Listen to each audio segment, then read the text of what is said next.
আজিৰ দিনটোত 267 জন এনেকুৱা ডিটেনশ্যন কেম্পত মানুহ আছে 267 জন এনেকুৱা ডিটেনশ্যন কেম্পত মানুহ আছে আৰু ডি ভোটাৰত এতিয়া নাম অন্তৰ্ভুক্ত হৈ থকা মানুহৰ সংখ্যাটো প্ৰায় 96,000 আজি এই দুইটা বিষয়ক লৈ যে ডিটেনশ্যন কেম্পত ৰখা মানুহবিলাক আৰু ডি ভোটাৰত হাৰাশাস্তি হৈ থকা মানুহবিলাকৰ বিষয়ে আলোচনা হৈছে আৰু আমি সকলোৱে জনা দৰকাৰ যে ডি ভোটাৰত অকল হিন্দু বেংগলী বা মুছলমান মানুহ নহয় আমাৰ নেপালী মানুহ মানে গোৰ্খা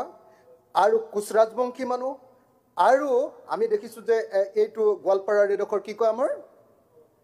হাজং মানুহ আৰু হেৰি কি কয় আমাৰ ট্ৰাইবেল কি কয় গাৰো মানুহ গাৰো হাজং কোচ ৰাজবংশী ৰাভাও এজন দুজন আছে ক'ৰবাত আৰু হিন্দু বেংগলী আৰু মুছলমান সকলোকে এনেকৈ আমি দেখিছোঁ যে ডি ভোটাৰৰ নামত এনেকৈ বিভিন্ন সময়ত গণ্ডগোল কৰি থকা হয় গতিকে মই ভাবোঁ যে যিসকল ডি ভোটাৰ বুলি কথা নাই আৰু তেওঁলোকক এতিয়া NRC-খন যিহেতু হৈ গ'ল গতিকে কোন বিদেশী হয় কোন স্বদেশী হয় ওলাই গ'ল আৰু যিবিলাক NRC যদি কোনোবাই কয় যে নহয় NRC-খন শুদ্ধ নহয় তেতিয়াহ'লে সেইখনৰ যিখিনি আপোনাৰ কৰিবলগীয়া আছে সেইখনক যিখিনি সংশোধন কৰিবলগীয়া আছে সেইখন কৰক আৰু NRC-খনত আমাৰ ইয়াতো এবাৰ সংসদতো আমাৰ বিধানসভাটো ইয়াতে মানে হেৰি কৰক দাখিল কৰক NRC পুৰা কপি আৰু আমি সবে এইটো ৰিকমেণ্ড কৰি দিওঁ ইয়াতো বিধানসভাটো আৰু চেণ্ট্ৰেল গভৰ্ণমেণ্টেও সেইটো লৈ লওক আৰু তাৰপিছত বিদেশী সমস্যাটো চিৰদিনৰ কাৰণে শেষ কৰি পেলাওক নহ'লে ডি ভোটাৰটোক লৈ বা আপোনাৰ ডি ভোটাৰটোক লৈ যি ধৰণৰ এতিয়া পলিটিক্স হৈ আছে যে মানুহবিলাকক সঁচাকৈ মানে নিজে দেখিলে বেয়া লাগে আৰু ডি ভোটাৰৰ মই গোটেই কেছবিলাকৰ কাগজবিলাক যেতিয়া চাইছোঁ ৰুল 50ৰ আণ্ডাৰত আমাৰ ডিটেনশ্যন কেম্পটোহে বিষয় আছে ৰিলেটেড ডি ভোটাৰ দুইটাই কওঁ মই শেষ 2 মিনিট মোৰ এই 1 মিনিট হৈছেহে 2 মিনিট হৈছেহে 3 মিনিট হ'ল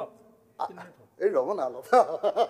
অকণমান আপুনি সভাপতি আছে আপুনিও ইমান হুলস্থুল কৰিলে কেনেকৈ হ'ব আৰু ৰ'বচোন নহ'লেতো মই সদায় খেদাই খাই থাকোঁ মোক আৰু 2 মিনিট প্লিজ 2 মিনিট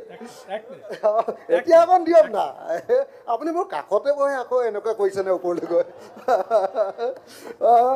এতিয়া ডি ভোটাৰৰ প্ৰশ্নটো চিৰকালৰ কাৰণে নাইকিয়া কৰি দিব লাগে একদম ডি ভোটাৰৰ কেছটো চিৰকালৰ কাৰণে নাইকিয়া কৰিব লাগে যদি ডি ভোটাৰত থকা কোনোবা মানুহ সঁচাকৈ বিদেশী তেওঁলোকক আমি য'ৰ পৰা আহিছে তেওঁলোকে পঠিয়াই দিব লাগে কিন্তু মই চৰকাৰী পক্ষক এটা কথা জনাব খোজোঁ যে আপোনালোকে চাব মোৰ প্ৰশ্নৰ উত্তৰতে দিছে যে সৰ্বানন্দ সোণোৱাল ডাঙৰীয়াৰ দিনতো যদি বিদেশী ঘূৰাই পঠিওৱাৰ সংখ্যাটো বেছি আছিলে হিমন্ত বিশ্ব শৰ্মা চৰকাৰৰ দিনত বিদেশী ঘূৰাই পঠিওৱাৰ সংখ্যাটো একেবাৰে কম হৈছে তৰুণ গগৈৰ দিনত তাতকৈ বহুত বেছি আছিলে ঘূৰাই পঠিওৱা যিবিলাক চিহ্নিত বিদেশী ইয়াত কি কাৰণে কৰিব পৰা নাই কাৰণ এইটোৰ আটাইতকৈ ডাঙৰ হেঙাৰটো হ'ল যে বাংলাদেশৰ লগত আমাৰ কোনো এক্সট্ৰাডিশ্যন ট্ৰিটি নাই মই ভাবোঁ যে অসম বিধানসভাত এইটো আমাৰ আজি এটা প্ৰস্তাৱ হ'ব লাগে আজিৰ দিনটোত যে বাংলাদেশৰ লগত আমাৰ বন্দী প্ৰত্যৰ্পণ চুক্তি এখন হ'ব লাগে আৰু তেতিয়া অমানৱীয়ভাৱে নহয় যে আমেৰিকাৰ পৰা যেনেকৈ আমাৰ ভাৰতীয় মানুহবিলাকক খেদি পঠিয়াইছে তেনেকৈ নহয় মানুহৰ নিচিনাকৈ বিশ্বগুৰু থকাৰ পাছতো ভাৰতীয় মানুহৰ যি দুৰৱস্থা হৈছে নহয় গোটেই পৃথিৱীয়ে দেখি লাজ পাইছোঁ আমি নৰেন্দ্ৰ মোদীৰ দিনত ভাৰতীয় মানুহৰ যেনেকুৱা বেয়া অৱস্থা হৈছে তেনেকুৱা অৱস্থা পৃথিৱীত কেতিয়াও ভাৰতীয় মানুহৰ হোৱা নাছিলে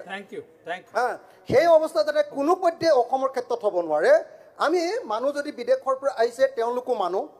গতিকে মানুহ হিচাপে সন্মান সহকাৰে তেওঁলোকক ঘূৰাই পঠিয়াম কাৰণ আমাৰ ইয়াত জাগা দিবলৈ আমাৰ নিজৰ কাৰণেই মাটি নাই আমি নিজে ককাই ভাইৰ মাজত কাজিয়া কৰি আছোঁ গতিকে আৰু লাষ্ট এতিয়া মই ডিটেনশ্যন কেম্পটো সম্পৰ্কে লাষ্ট কথাটো ক'ব খুজিছোঁ ডিটেনশ্যন কেম্পটো এতিয়া গোটেই পৃথিৱীৰ মানৱ অধিকাৰ কৰ্মীবিলাকে কৈছে যে এইটো এটা ভয়াৱহ বস্তু পৃথিৱীৰ কোনো গণতান্ত্ৰিক দেশত ডিটেনশ্যন কেম্প থকা উচিত নহয় মই নিজে ডিটেনশ্যন কেম্প মানে আপোনালোকে জানে চাগে মই ডিব্ৰুগড় জেলত আছোঁ তাতো ডিটেনশ্যন কেম্প গুৱাহাটী যোৰহাট জেলত আছোঁ তাতো ডিটেনশ্যন কেম্প মই নগাঁও জেলত আছিলোঁ তাতো ডিটেনশ্যন কেম্প আছে মই গোৱালপাৰা জেলত আছিলোঁ তাতো ডিটেনশ্যন কেম্প আছে গতিকে মই কোন জাতিৰ মানুহ তাত বিদেশী প্ৰমাণিত হয় মই চব কথা জানো মোক এইটো কৈ লাভ নাই মই Thank you. কোন জাতিৰ মানুহ কিমান বিদেশী হয় মোৰ একদম সংখ্যা আছে Thank you, বিধায়ক ডাঙৰীয়া। Thank you. গতিকে মই এটাই কথা অনুৰোধ কৰিব খোজো যে ডিটেনশ্যন কেম্পৰ ধাৰণাটো নাইকিয়া কৰি দিব লাগে আৰু ডিটেনশ্যন কেম্পত থকা যদি বিদেশী আছে তেওঁলোকক সম্পূৰ্ণৰূপে বিতাড়িত কৰিব লাগে আৰু স্বদেশী যিবিলাক আছে সেই স্বদেশীবিলাকক আমাক ইয়াত বসবাস কৰাৰ কাৰণে যোগ্যতা মৰ্যাদা সহকাৰে দিব লাগে আৰু বিশেষকৈ হিন্দু বেংগলী মানুহবিলাকক মই 71 চনৰ আগৰখিনি কথা কৈছো দেই পিছৰখিনি আপোনালোকক আমি বিজেপিক দায়িত্ব দি দিছো হা Thank you. আগৰখিনি Thank কথা you. কৈছো হৈ গ'ল আপোনাৰ। 71ৰ আগত ৰখা যিমান হিন্দু বেংগলী মানুহ আছে তেওঁলোকৰ ওপৰতো যিটো অত্যাচাৰ হৈছে এইটো হ'বলৈ কেতিয়াও দিয়া জাকিৰ উচিত হুছেইন নহয় সিকদাৰ। মই সকলোকে জাকিৰ হুছেইন সিকদাৰ। ধন্যবাদ জনাই ডিটেনশ্যন কেম্প বন্ধ